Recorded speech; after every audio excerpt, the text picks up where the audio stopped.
यदि किसी को तकलीफ है, किसी को शारीरिक पीड़ा है, अरे सागर का पार होकर तू बहुत तुम्हारा प्रार्थना है, हर एक व्यवस्था है, गुरु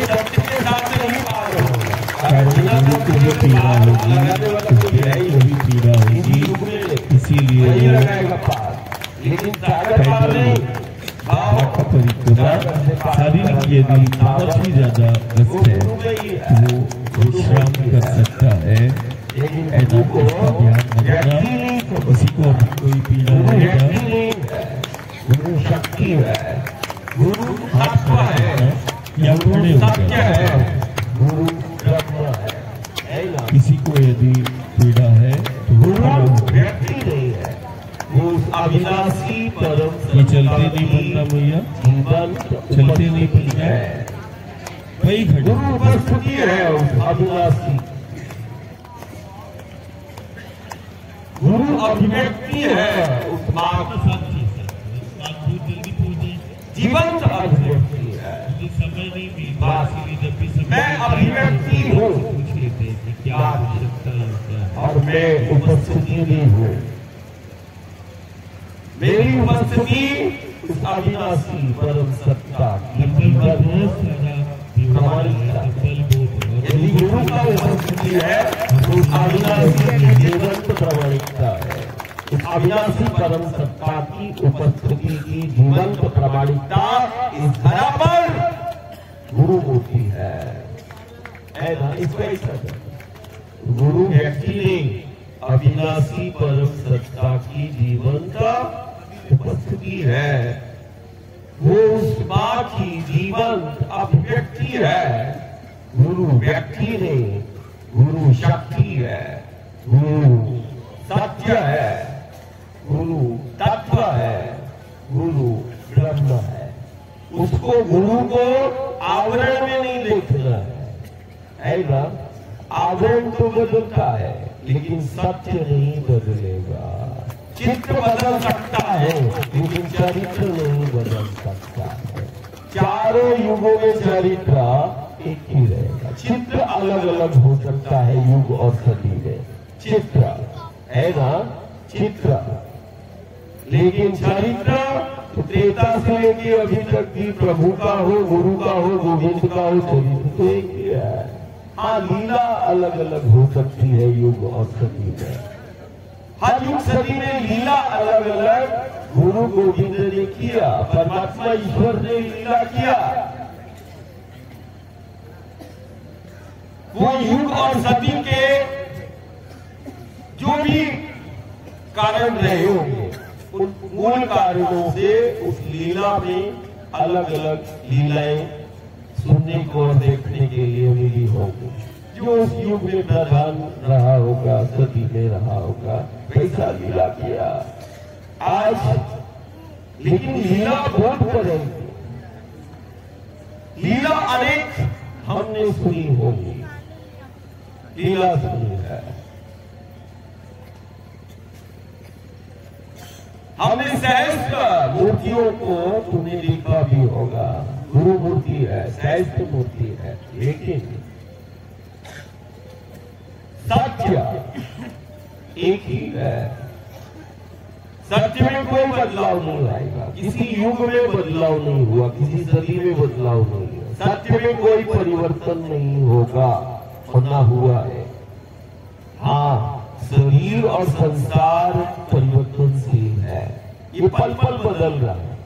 शरीर जिसको हम जिसकी हम व्यवस्था में लगे रहते हैं, शरीर और संसार को देखकर हम जी रहे हैं, वही बदल रहा है पल पल। वो पकड़ में भी नहीं आएगा शरीर और संसार। ये शरीर और संसार बदलता है और जो बदलता है उसको देखकर यदि जियोगे तो फिर तुम्हारे जीवन में बदलाव नहीं आ सकता है। जो बदलता है वो बदलाव कैसे लाएगा? जिसमें पल पल परिवर्तन हो रहा है वो तुम्हारे जीवन में परिवर्तन कहां से लाएगा? हाँ, वो जरूर नचाएगा। ये शरीर भी नचाएगा और ये संसार भी तुम्हें नचाएगा। फंसाएगा, लेकिन सत्य में कोई परिवर्तन नहीं होता। सत्य अविनाशी है, सत्य में कोई बदलाव नहीं होगा। सत्य कल भी था, आज भी है और आगे भी रहेगा। हाँ, लेकिन एक सत्य तुम्हारे जीवन को बदल सकता है, और सिर्फ जीवन को ही नहीं, एक सत्य इस दुनिया को बदलने में सामर्थ्य रखता है। एक सत्य दुनिया को बदल सकता है, लेकिन सारी दुनिया सत्य को नहीं बदल सकती। हमें बताया गया कि हर स्थिति और परिस्थिति में हमें सत्य का इस पर एक चक्र में है। जीव का जन्म भी होगा, वो जीव आता है और फिर उसके बाद वो बंधन से मुक्त हो जाता है, जिसको हम मृत्यु कह रहे हैं। जन्म का उत्सव होता है। जब जीव का जन्म होता है, संतान जन्म लेती है, तो उसका घर परिवार में उत्सव होता है। तो वो मृत्यु भी है, तो शरीर को छोड़ता है। इस जैसे हमने कल बोला कि ये शरीर और संसार ये पकड़ में नहीं आएगा, ये बदल रहा है। लेकिन सत्य जन्म के पहले भी और मृत्यु के बाद भी यदि कोई चीज है तो वो सत्य है, और हर स्थिति परिस्थिति में सत्य को वो जिएगा, अपने दायित्व और अपने कर्तव्यों को करेगा। हर एक की कामना होती है।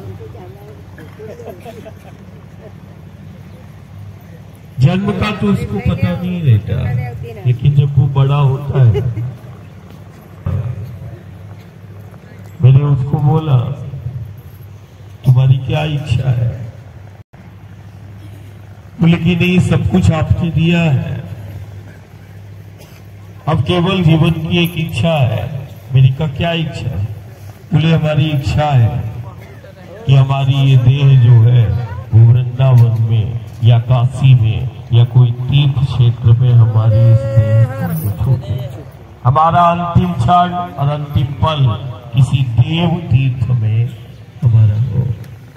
व्यक्ति कामना करता है कि मेरा अंतिम पल वृंदावन, मथुरा, काशी। और जब हम वृंदावन, मथुरा जाते, काशी जाते हैं, तो वहाँ बहुत सारे भक्त परिवार हमें मिलते हैं। हम उनसे पूछते हैं कि नहीं तुम और ईश्वर के द्वार पर व्यतीत करना चाहते हैं।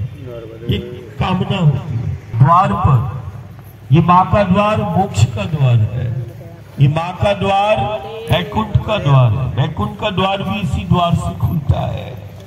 ऐसा दुनिया में ब्रह्मांड में कोई द्वार नहीं। ज्ञान का, वैराग्य का, संन्यास का, भक्ति का, शक्ति का, यही द्वार है। सिर्फ भक्ति और शक्ति का ही द्वार नहीं, ये तो मोक्ष का भी द्वार है। ये माँ का ही द्वार है। और हमने इसमें पाया कि इस द्वार पर वो जीवात्मा, वो देवात्मा अपने शरीर को छोड़कर वो अगली यात्रा में प्रवेश कर जाती है। शरीर का क्षय होगा, आत्मा का नहीं होगा। ऐसी बहुत सारी देव आत्माएं हमने देखी जो साधना करते करते, राम राम करते करते, सत्य का स्मरण करते करते उस सत्य में विलीन हो गई, उस सत्य में समाहित हो गई। ऐसे ही उस सत्य में इस साधना के दौरान में वो मिल गया। तो मैं मां से प्रार्थना करता कि नहीं, ये गति हमें भी ऐसी प्राप्त हो कि पथ पर चलते चलते हम भी तुझसे मिलना चाहते हैं। इससे बड़ा मिलन हमारा दूसरा नहीं हो सकता। तो हम प्रार्थना करते हैं, हम सब के लिए प्रार्थना करते हैं कि हमें भी ये गति प्रदान हो कर दे। यदि ये देह तुझ में मिल जाए तो ये गति सबसे उत्तम और उच्च कोटि की कहलाती है। तो मैं स्वयं के लिए भी ये बोलता हूं कि माँ कभी चलते चलते सात शरीर ही हम तुझसे हम मिल जाए। यही सत्य है हमारे जीवन का कि मिलना तो है, मिलना अकाट्य है, लेकिन हम हमेशा बोलते हैं कि नहीं, ये साधना मिलने की तो है, स्वयं से हो, परमात्मा से हो। ये साधना अकाट्य है, अमोघ है। इस साधना का एक एक क्षण, एक एक पल व्यर्थ न हो। न जाने इस साधना के किस क्षण और किस पल में वो जीव का, कुल का वंश लिए इस क्षण और इस पल को व्यर्थ नहीं करना।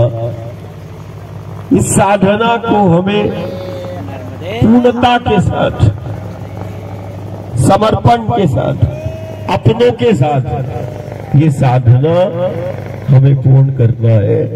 और आज हम हासोट से हम संगम की ओर जा रहे हैं, जहां पर सागर मिलता है।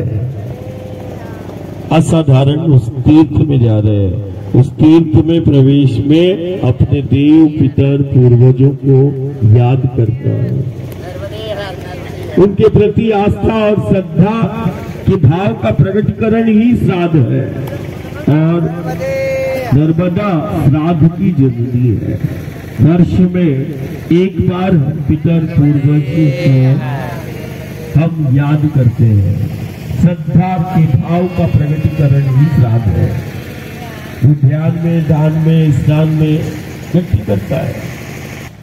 रीवा सागर संगम तीर्थ में एक एक क्षण, एक एक पल, जिसे आज बहुत जल्दी हम पहुंच जाएंगे। और पहुंचने के बाद प्रत्येक साधक को, भक्त प्रेमी को, हमने पूर्व में भी बोला था कि एकादशी को हरि का पाठ करना, और जब भी ऐसा समय मिले तो नहीं सामूहिक रूप से हरि पाठ जरूर करना।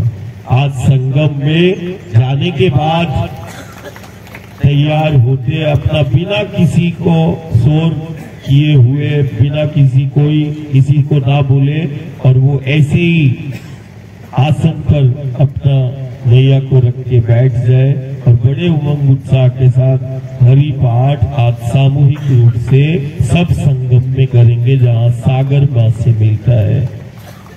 बहुत समय मिलेगा।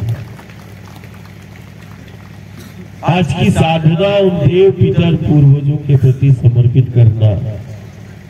आज की ध्यान साधना जो है उस संगम तीर्थ पर उन देव आत्माओं के लिए, उनकी शांति के लिए वो हरि पाठ करना, जो नर्मदा के पथ पर जिन्होंने शरीर को छोड़ दिया और वो मां से मिल गए। हरि पाठ उन देव पितर पूर्वजों के प्रति आज तुम सामूहिक रूप से हरि पाठ हम सब करना है ना। नर्मदा मैया की मैया